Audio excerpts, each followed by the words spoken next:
Good morning बच्चों। आज हम लोग पढ़ने वाले हैं क्लास 12 का बायोलॉजी का पहला चैप्टर पढ़ने वाले हैं, जो कि ये पहला लेक्चर है। ठीक है, लेक्चर 1 है। सपोर्ट तो एक वीडियो में छोड़ा हूँ बायोलॉजी का सिलेबस यानी पैटर्न के बारे में, कितना नंबर कहाँ से कौन से चैप्टर से पूछा जाता है, वो वीडियो भी देख लेना। ठीक है ना, और सब्सक्राइब लाइक ठोक देना बढ़िया से। आज हम लोग पढ़ने वाले हैं बायोलॉजी का पहला चैप्टर, जो है जीवों में जनन। वो चैप्टर पढ़ने से पहले हम लोग कुछ बेसिक जानकारियाँ ले लेते हैं बायोलॉजी का। ठीक है ना, बेसिक जानकारियाँ लेते हैं बायोलॉजी के बारे में। ठीक है, बायोलॉजी यानी जीव विज्ञान बोलते हैं इसको हिंदी में हम लोग, और इंग्लिश में क्या बोलते हैं, बायोलॉजी। ठीक है, बायोलॉजी जो है दो वर्ड मिलकर बना है, दो वर्ड से मिलकर बना है, जो कि बायो और दूसरा है लॉजी। बायो का मतलब होता है अध्ययन, जीवन। बायो का मतलब क्या होता है, जीवन, और लॉजी का मतलब होता है अध्ययन। ठीक है, जीवन और अध्ययन। अच्छा बताना मुझको कि जीवन किस में होता है, सजीव में होता है कि निर्जीव में होता है? जीवन किस में होता है, सजीव में कि निर्जीव में? ऑब्वियसली है कि जीवन सजीव में होगा। किसमें होगा, सजीव में होगा। तो सजीव में होगा, तो इसको हम लोग क्या बोलते हैं, सजीव। सजीव बोल सकते हैं इसको हम लोग, सजीव बोल सकते हैं ना, सजीव। ठीक है, सजीव तो बोल सकते हैं इसको। यानी जीवन किसमें है, सजीव में है। सजीव, सजीवों का अध्ययन। सजीव यानी अध्ययन तो ये है, लॉजी का मतलब अध्ययन। सजीवों का अध्ययन को हम लोग क्या कहते हैं, बायोलॉजी कहते हैं। ठीक है, सिंपल भाषा में सजीवों का अध्ययन क्या कहलाता है, बायोलॉजी कहलाता है। ठीक है, अब ये बायोलॉजी वर्ड आया कहाँ से, ये बायोलॉजी का पिता कौन है, इसके बारे में बात जानते हैं। तो क्या बोले, सजीवों का अध्ययन किसको बोले, बायोलॉजी बोले। और जीव विज्ञान शब्द यानी बायोलॉजी शब्द जो था, ये लेमार्क और ट्रीविरेनस दिया था। लेमार्क और ट्रीविरेनस। ठीक है, ये याद रखना, बायोलॉजी शब्द कौन कौन दिया था, लेमार्क और ट्रीविरेनस। ठीक है, ये वीवीआई है, याद रखना। कोई भी कंपटीशन में एग्जाम में आ सकता है कि बायोलॉजी शब्द कौन दिया था, लेमार्क और ट्रीवेरेनस ने दिया था। ठीक है, ये बायोलॉजी का पिता किसको बोलते हैं, बायोलॉजी यानी जीव विज्ञान का पिता हम लोग बोलते हैं, जो ये अरस्तु को बोलते हैं। किसको बोलते हैं, अरस्तु साहब को बोलते हैं। ठीक है, अरस्तु को हम लोग जीव विज्ञान का पिता बोलते हैं। अब बोलोगे सर ये जीव विज्ञान को कितने भागों में बांटा गया है? जीव विज्ञान को मुख्य दो भागों में बांटा गया है। ठीक है, जीव विज्ञान को मुख्य दो भागों में बांटा गया है। ठीक है, एक तो जंतु विज्ञान, दूसरा वनस्पति विज्ञान। जंतु विज्ञान और वनस्पति विज्ञान। जंतु विज्ञान को हम लोग जूलॉजी बोलते हैं और वनस्पति विज्ञान को हम लोग बॉटनी बोलते हैं। ठीक है, जूलॉजी एंड बॉटनी दो भागों में बांटा गया है, जूलॉजी एंड बॉटनी। ठीक, देखना, जंतु विज्ञान पहला है यानी जूलॉजी, विज्ञान की वह शाखा जिसके अंतर्गत जीव जंतुओं यानी जीव जंतुओं का अध्ययन किया जाएगा, उसे क्या कहेंगे हम लोग, जंतु विज्ञान कहेंगे। सिंपल भाषा में, जीव विज्ञान की वह शाखा जिसके अंतर्गत जीव जंतुओं का अध्ययन किया जाता है। किसका अध्ययन किया जाता है, जीव जंतुओं का अध्ययन किया जाता है, उसे हम लोग क्या बोलते हैं, जंतु विज्ञान यानी जूलॉजी बोलते हैं। ठीक है, जंतु विज्ञान का पिता है अरस्तु साहब। ठीक है, इसका पिता अरस्तु साहब है, क्योंकि बायोलॉजी का पिता कौन है, अरस्तु साहब, और जंतु विज्ञान का पिता भी अरस्तु साहब है, याद रखना। आते हैं दूसरा नंबर में, दूसरा नंबर बोला गया है वनस्पति विज्ञान यानी बॉटनी। क्या, वनस्पति विज्ञान यानी बॉटनी, विज्ञान की वह शाखा जिसके अंतर्गत पेड़ पौधे का अध्ययन किया जाता है। किसका अध्ययन, पेड़ पौधे का अध्ययन।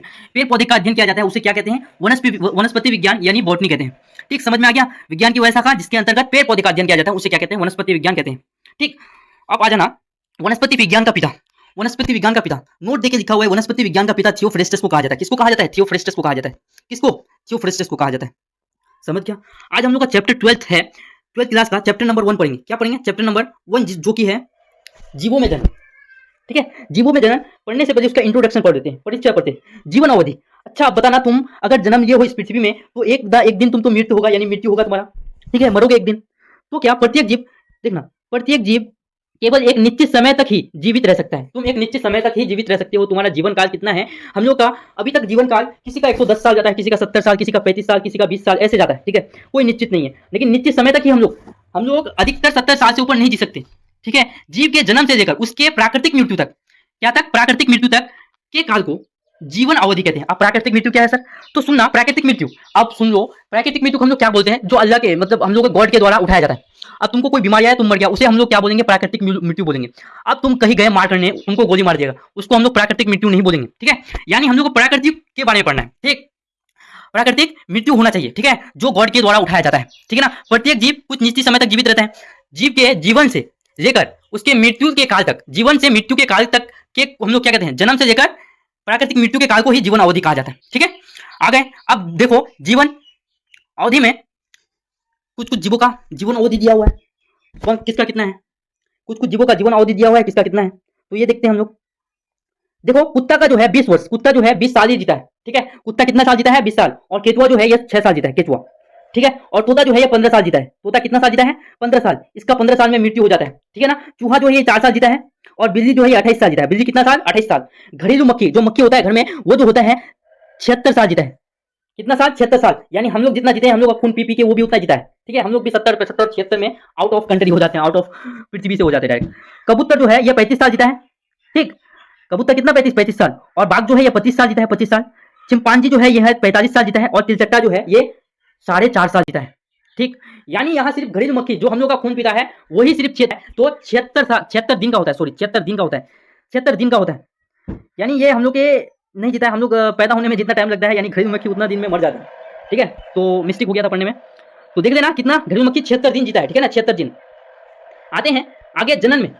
अब हम लोग क्या पढ़ रहे हैं, चैप्टर पढ़ रहे हैं हम लोग जीवों में जनन। किसमें पढ़ रहे हैं, जीवों में जनन। ठीक है, तो उसके पहले बारे में जनन के बारे में जानना है। जनन को हम लोग इंग्लिश में जो बोलते हैं उसको बोलते हैं रिप्रोडक्शन। क्या बोलते हैं, रिप्रोडक्शन।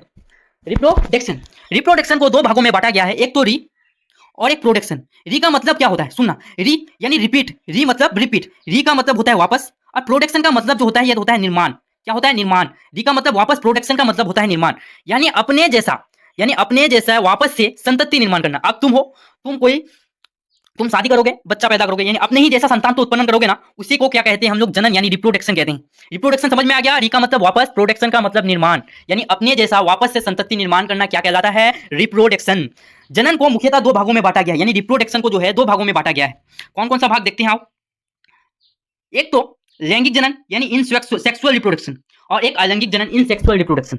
क्या, लैंगिक जनन सेक्सुअल रिप्रोडक्शन और अलैंगिक जनन इन सेक्सुअल रिप्रोडक्शन। ठीक है, अब लैंगिक जनन क्या है, अलैंगिक जनन क्या है। देखो, लैंगिक जनन सेक्सुअल रिप्रोडक्शन, ऐसा जनन जिसमें क्या, ऐसा जनन जिसमें दो जीव भाग लेते हैं। कितना जीव, दो जीव भाग लेगा, दो जीव भाग लेकर एक नई संतति का निर्माण करता है, उसे क्या कहते हैं, लैंगिक जनन। सिंपल सा भाषा में याद रखना, लैंगिक जनन मतलब दो जीव भाग लेगा एक नई जीव का निर्माण करेगा। आगे फिर समझाएंगे लैंगिक अलैंगिक जनन के बारे में। या सिर्फ देख लो लैंगिक जनन क्या है, अलैंगिक जनन क्या है। अलैंगिक जनन ऐसा प्रक्रिया जिसमें एक नए जीव एकल जनक से बनता है, एक नई जीव सिर्फ एकल जनक से ही बनेगा, एक जीव ही भाग देगा इसमें और एक नए जीव का निर्माण करेगा। समझ गया, लैंगिक जनन दो जीव भाग मिलकर, दो जीव भाग लेंगे और एक नए जीव का निर्माण करेंगे।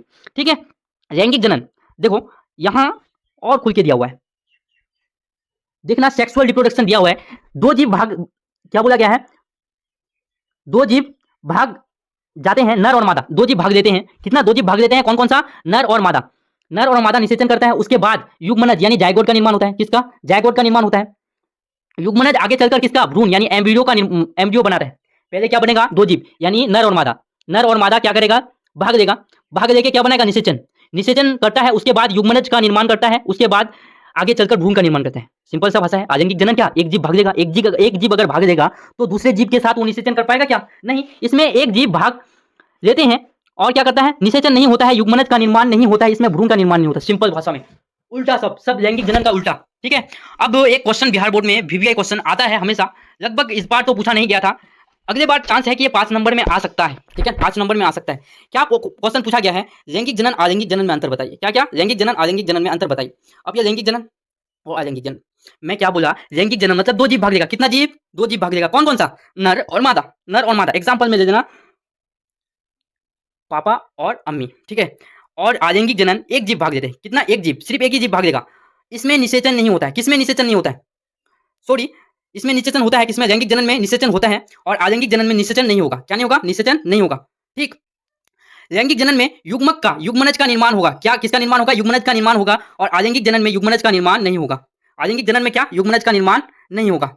उसके बाद चौथा पॉइंट में आ जाना, आधुनिक युग्मनज मिलने से द्विगुणित युग्मनज का निर्माण करता है। कितना, आधुनिक युग्मनज मिलने से द्विगुणित युग्मनज का निर्माण होता है।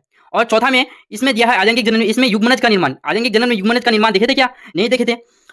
लैंगिक जनन जो है ये धीमी प्रक्रिया है। ठीक है, लैंगिक जनन, अगर लैंगिक जनन हम लोग करते हैं तो लगभग 9th मंथ में हम लोग का परिणाम मिलता है। ठीक है, और अलैंगिक जनन में यह एक सरल और तीव्र गति यानी तेजी से होने वाला प्रक्रिया है। ठीक है ना, आते हैं यहाँ देखो, यहाँ जो ये 2 पॉइंट याद कर लोगे ना, लैंगिक यानी sexual reproduction and in sexual reproduction के बारे में अगर जान लोगे, जीव दो जीव भाग लेते हैं, नर और मादा, निषेचन करता है, युग्मनज का निर्माण करता है, और आगे चलकर भ्रूण का निर्माण कर दिया युग्मनज, और इसमें क्या क्या होगा, एक जीव भाग देता है, निषेचन नहीं करता है, युग्मनज का निर्माण नहीं करता है, भ्रूण का निर्माण नहीं करता है। ठीक है, आज का क्लास यही तक रखते हैं। ठीक है, लाइक और सब्सक्राइब करना और ये वीडियो में प्यार देना। ठीक है, और भी आएगा दूसरा लेक्चर, उसमें और भी ध्यान से पढ़ना।